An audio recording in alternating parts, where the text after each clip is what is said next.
Hallucinations and handling it like a pro. So, what exactly is hallucination for us? If our AI system sounds like an overconfident intern, first of all, we need to understand that AI systems are not a very intelligent human beings. They are a mathematical process. They are still a probability distribution under the hood. They are stochastic in nature. It's more like an overconfident intern. That's a right way to understand AI here. Uh, Hallucinations are situations when LLMs try to make up details. It try to make up information that doesn't exist. They try to give that as a response, which is factually incorrect. But that's what it happens, and this is again a very stochastic process. So, hallucination and how to handle it like a pro. How do we push something into production? Because production doesn't accept hallucinations. You can't have a very stochastic driven process in production. You need something which is deterministic in nature. That's the rule of productions. So if your AI system sounds confident while being wrong, you don't have an AI problem, you have a product problem. That's absolutely true. It's more related to a product. It doesn't need to be directly coming from an LLM. How do we solve it? This is what we are gonna see in this particular video today. What hallucination looks in real life? Okay, when let's assume that we have a policy bot. The policy document says it's a 60 days refund policy, but the bot answers that we would actually return it in the 60 days, and let's assume the policy document says it is actually 30 days.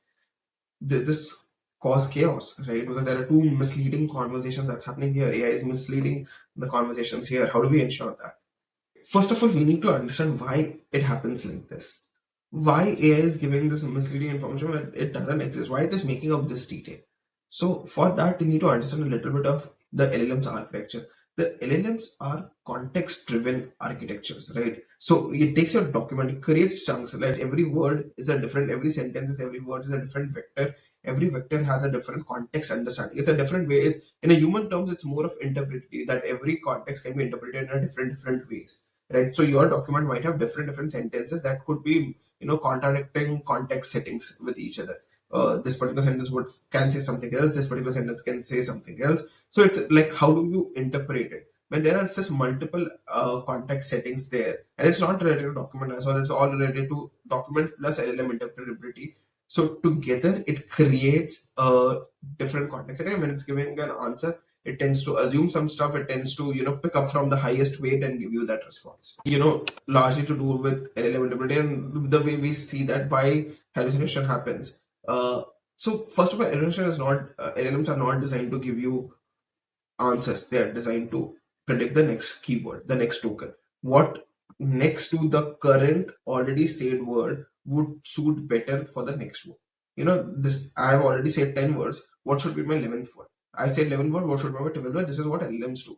Okay, vague questions create multiple interpretation. LLM picks one confidently. Bad to try well. Your chunking methods are very weak. It also has to do a lot with your architecture as well. So, what are the four different types of hallucination that exist?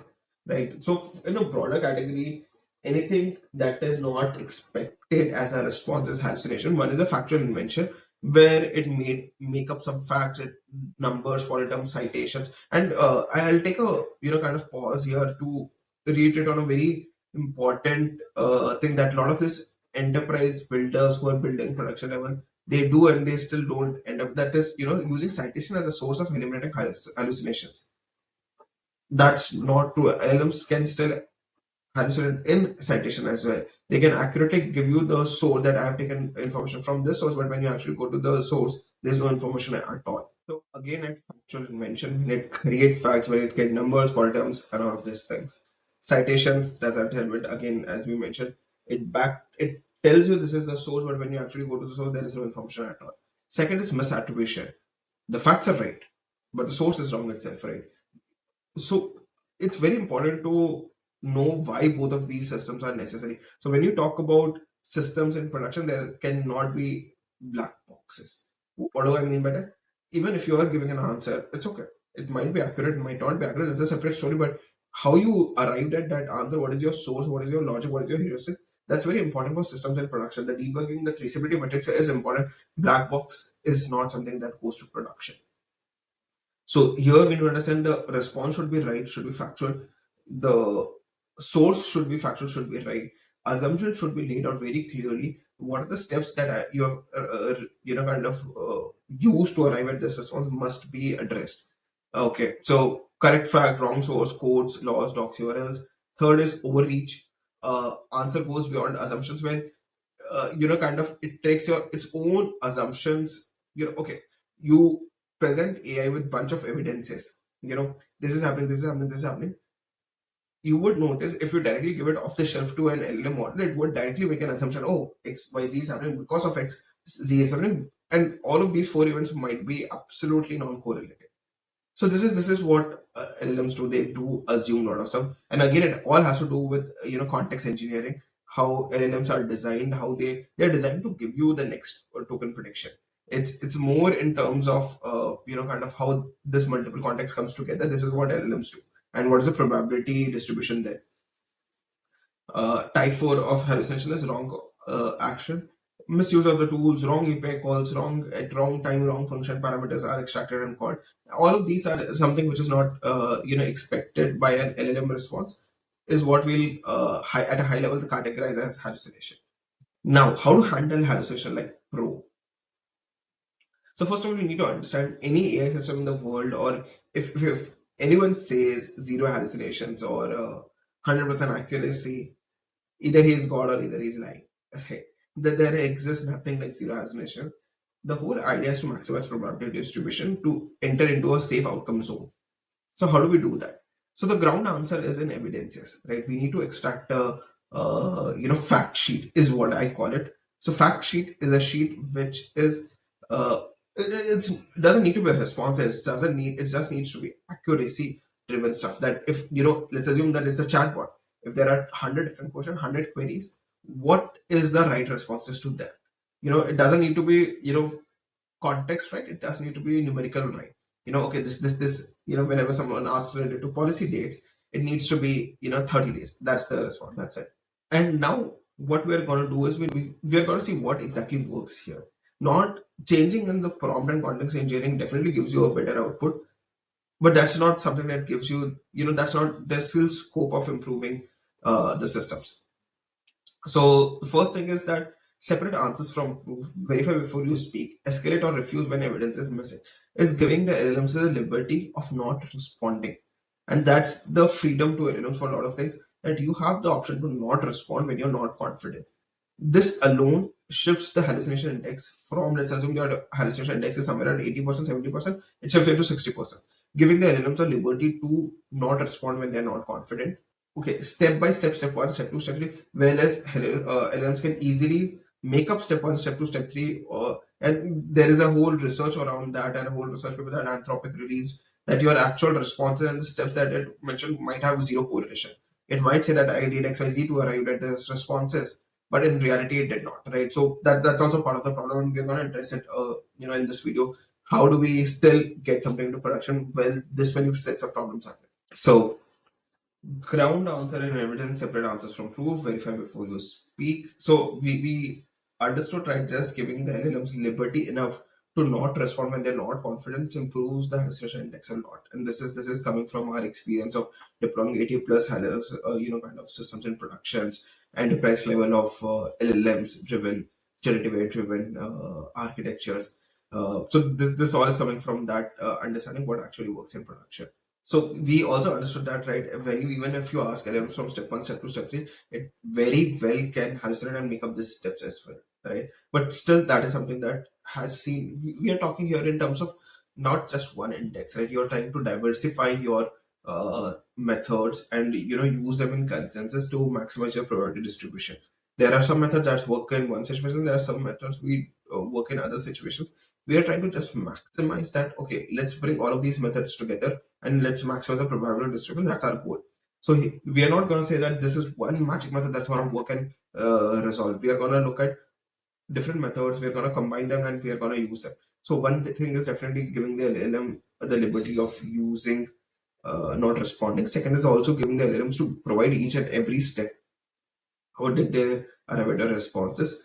Give the first element also verify before you speak, that you go through all the steps that you mentioned and verify whatever you have said, be let it be a self judge of it. The few shots of ground truth helps a lot, and I can't emphasize enough on that.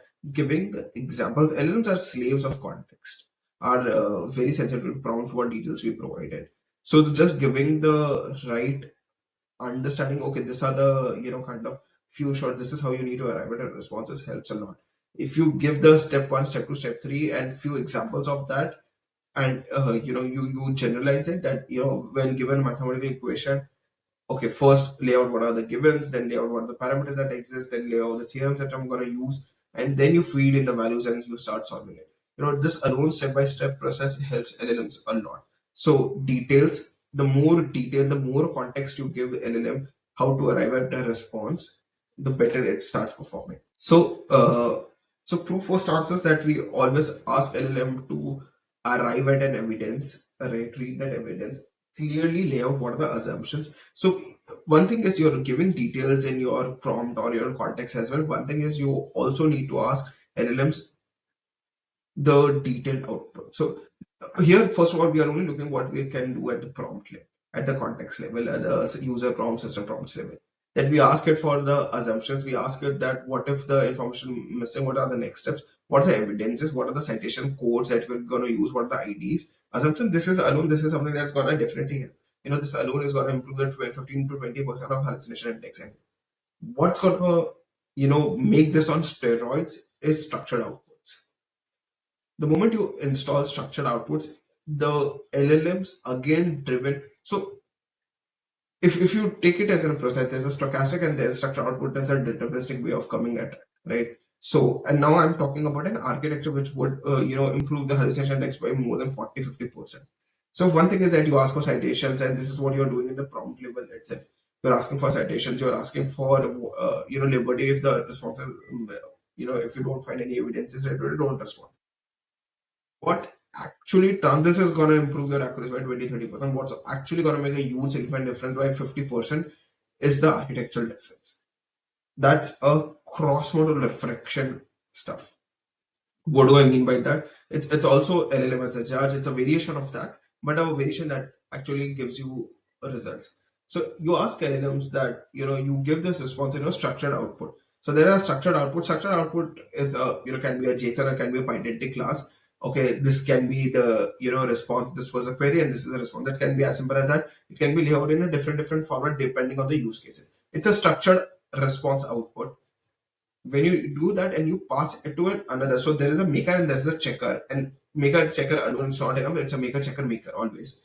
So we will also look at that architecture. Okay, so we're talking about cross-model reflection, maker, checker, and maker. Okay, so each of these is attached with a structured output. So there is a maker who generates an answer, where we all sort of best practices that we could do on the prompt, that is citation, there are step by steps, clearly laying out the assumption we did at the generation level itself. All the guardrails needs to be there. Step two, here is the structured outputs. It's given every response in a structured output goes to a checker model. Checker model is designed to question everything. It's a critic by nature. It's question every assumptions, every step.